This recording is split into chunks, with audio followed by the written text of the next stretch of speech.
welcome back to Emotional Mojo. So we know it when we see it, right? That woman who exudes so much radiance and such love for her life that you can't help but respond, I'll have what she's having. So how do we get it too? Well, joining us is author of I'll Have What She's Having, Vanessa Horn. Vanessa, welcome. Thank you. Women like Audrey Hepburn, Marilyn Monroe, why is it that they captivate our attention? Right. They have the it factor. Yes, they do. Absolutely, Yes. that je ne sais quoi. Oh, And we yeah. can absolutely have that ourselves. And you All right, said, so I need to ask you though, first. I'll have what she's having. I have to think of the When Harry Met Sally reference to that. Absolutely. So, is there a little reason why you picked that title? Why are we going to leave the bedroom out of it, right? very true. I'll have what she's having is the whole life package. It's saying, okay, that woman is fully alive. Do you think that that's going to be held back in the bedroom? Oh, no. Absolutely No. not. It's in her love life. It's in her professional life. It's in her personal life. It exudes from the woman that she is. And so at the end of the day, it's all about knowing what you want and getting it, right? And so you've had a successful career, marriage, family. I mean, that's like the typical dream for a woman, but you even reached a point of dissatisfaction in your life. I mean, what were the symptoms for you that something was missing? I woke up one day and I said, okay, wait, from the outside, I've created this life that was based on what others deemed as successful.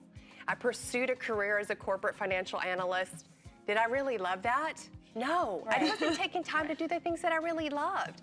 And I started getting really clear on, okay, what am I doing because I think other people want me to do them versus what do I really want So to like do? some self-evaluation there. Absolutely, talk about and that all the time. getting clear on what it is that was desires of mine that I had put on the back burner saying, someday I'll get to this, someday I'll pursue that, and instead saying, okay, wait, I could create that today. How could I take tangible steps to create that today? Well, I think so many women think this, you know, like, oh, I'm not happy with my career, but I want to know about these tangible What steps, changes right? did you make? Like, what did you? Absolutely, number one is to clear out what does not belong in your life. It's saying, okay, if I want this, I cannot have this unless I start clearing out the things that don't belong And how do we there. know what to Yeah, clear do you have out? like an How do we example know? or?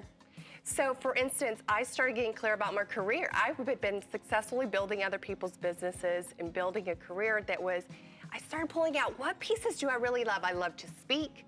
I love to write. I love to make an impact in people's lives. How can I build a career that's around each of those? And so I started making changes in my business and actually selling things, selling parts of my business off that would allow me to pursue these things, which is why the book came about, and I pursued that. It was such a deep passion of mine. Brilliant. And there's something you say you've noticed, something that holds us all back, and it's this if-only syndrome.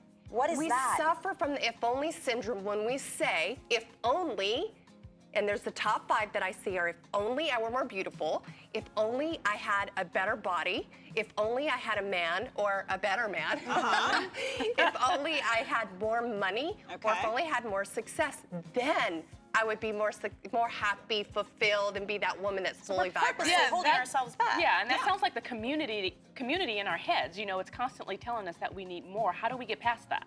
We have to absolutely slow down and look at the parts of our life that we have that we can enjoy right now. And in my book, I've created the want formula. The It helps want us formula. more clear about that. Okay. So W is worthiness.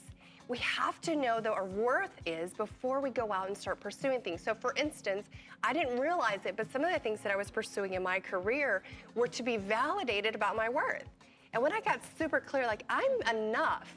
I am enough, just being like, what does that Don't waste make your me? energy Wow. on things Right. that don't actually move you forward. that And you're you know just what, doing to women, I prove. see them, they're creating things because their parents, they think it'll make their parents proud, or Right. it'll make their church, or it'll make their community, or what they deem that society would see as successful. Clear that We out. do that what makes you happy? way too often. Yeah. You try to please everybody in the circle, and Yeah. you forget about what really pleases me. And the A stands for act as if. So many times we think, well, I won't be happy until I pursue and reach this goal that's way down the road. And it has us miss out on the happiness we can have today. Our founding fathers were wrong.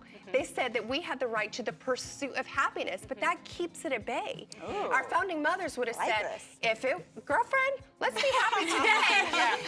What makes you fully alive? Go do that. Don't ask what the world wants, because what the world needs and wants are people who are fully alive. And when we show up that way, it has other people say, You. hey, I'll have what she's having. I love it. Thank you, Vanessa. Her book, I'll Have What She's Having, will be available in March. Keep an eye out for that. In the meantime, you can visit vanessahorn.com.